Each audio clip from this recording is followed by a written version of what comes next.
How to change the Google Form owner.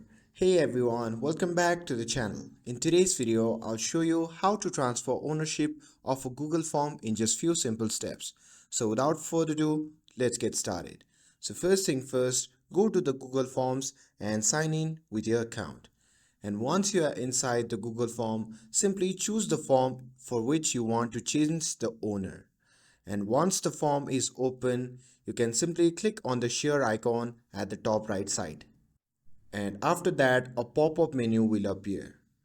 In that menu, simply enter the email address of the person you want to transfer the ownership and simply click on share.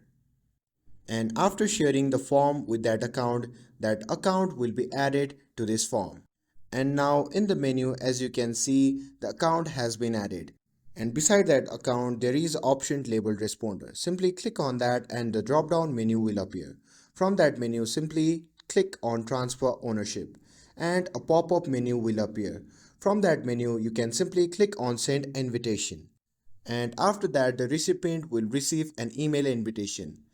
So after sending that, check your email for the invitation and simply accept it.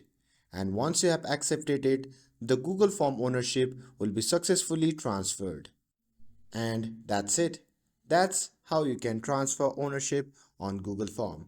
With this, if you found this video helpful, then don't forget to like, share and subscribe to get updated for more videos. Thanks for watching and I'll see you in the next video.